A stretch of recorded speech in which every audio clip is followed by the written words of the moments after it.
आज का टॉपिक है हमारा कैपेसिटर। चलिए समझते हैं कैपेसिटर को और उसके सिंबल को और उसकी वर्किंग को कि कैपेसिटर क्या काम करता है। कैपेसिटर एक ऐसी डिवाइस है, ऐसी इकाई है जो अपने अंदर चार्ज को एकत्र कर लेता है, जो इलेक्ट्रॉनिक्स इक्विपमेंटों में यूज़ किया जाता है। कैपेसिटर को हम कंडेंसर के नाम से भी जानते हैं।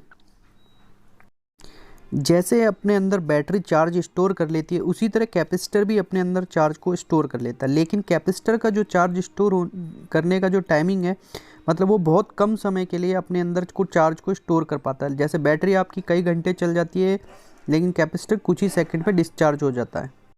आमतौर पे आपने कैपेसिटर को कई जगह देखा होगा। पंखे में भी कैपेसिटर लगा होता है, आपके कूलर में भी कैपेसिटर होता है और आपके इलेक्ट्रॉनिक डिवाइसों में भी कैपेसिटर लगा होता है। दो डाइलेक्ट्रिक प्लेटों के बीच में इंसुलेटर को लगा लिया जाता है।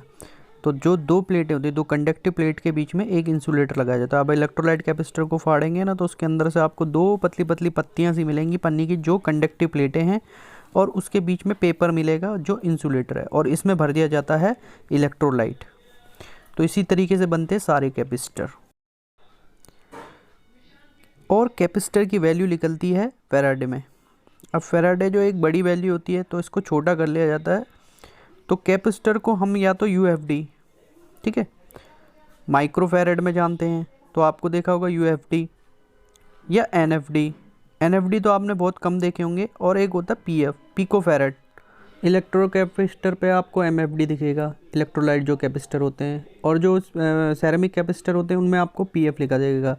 जो इलेक्ट्रोलाइट कैपेसिटर होते हैं ये लो फ्रीक्वेंसी में काम करते हैं, जो पीएफ होते हैं ये हाई फ्रीक्वेंसी के लिए बने होते हैं। अब ये कैपेसिटर भी कई तरीके के होते हैं, जैसे पोलराइज कैपेसिटर।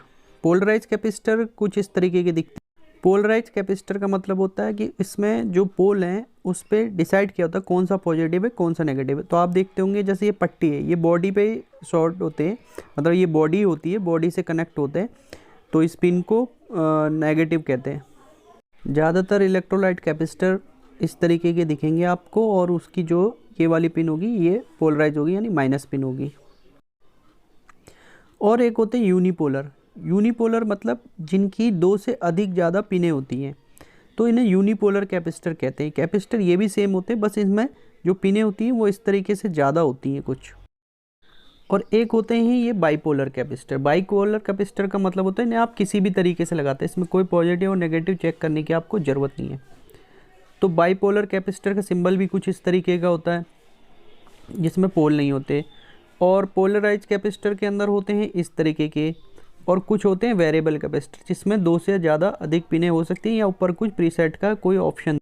तो कैपेसिटर ये इलेक्ट्रोलाइट कैपेसिटर कुछ इस तरीके दिखते हैं। इसी में आपके बाईपोलर, यूनिपोलर आपको कैपेसिटर मिल जाएंगे।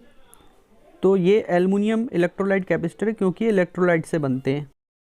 ये भी इलेक्ट्रोलाइट कैपेसिटर है, पर ये एसएमटी के लिए बना हुआ है। जो सरफेस माउंटिंग डिवाइस होती है उसमें ये कैपेसिटर लगा होता है, यानी जिसमें पिनें नीचे की तरफ नहीं होती, ऊपर की तरफ रहती है, उन्हें कहते हैं एसएमटी कंपोनेंट। माइका कैपेसिटर कुछ इस तरह का दिखता है, क्योंकि ये माइका से बनता है तो इसलिए इसका नाम होता है माइका कैपेसिटर। ये कैपेसिटर हाई फ्रिक्वेंसी पे काम करते हैं। और ये होता है सेरेमिक कैपेसिटर, जिसका पीएफ में निकाला जाता है, और ये भी हाई फ्रिक्वेंसी पे काम करता है। ये भी एक तरीके का सेरेमिक कैपेसिटर है, ये भी एसएमटी के लिए यूज़ किया जाता है। आप देख रहे होंगे कि ये एसएमटी कंपोनेंटों पे ये सब कैपेसिटर लगे हुए हैं, एसएमटी। और होते हैं पेपर कैपेसिटर। पेपर कैपेसिटर आमतौर पे आपने देखे होंगे, हाई फ्रिक्वेंसी पे बहुत जगह ये लगे रहते हैं। ये भी एक कैपेसिटर है, इसे कहते हैं गैंग कैपेसिटर। ये जो पुराने ज़माने में रेडियो आते थे या पुराने टाइम के जो रेडियो होते थे, उसमें जो फ्रिक्वेंसी ट्यून करने के लिए काम आते, क्योंकि इसमें कैपेसिटर का एक गैंग बना होता है अंदर की तरफ, तो इसलिए इसे गैंग कैपेसिटर कहते हैं। तो ये आपने रेडियो में, पुराने रेडियो खोलेंगे तो उसमें आपको चैनल ट्यून करते हुए दिख जाएगा। मैं आशा करता हूँ कि आपको ये चैप्टर अच्छे से समझ में आया होगा। अगर आपको इसको समझने में कुछ दिक्कत आई तो प्लीज़ मुझे कमेंट करके बताएं, ताकि मैं नेक्स्ट वीडियो में सुधार सकूँ।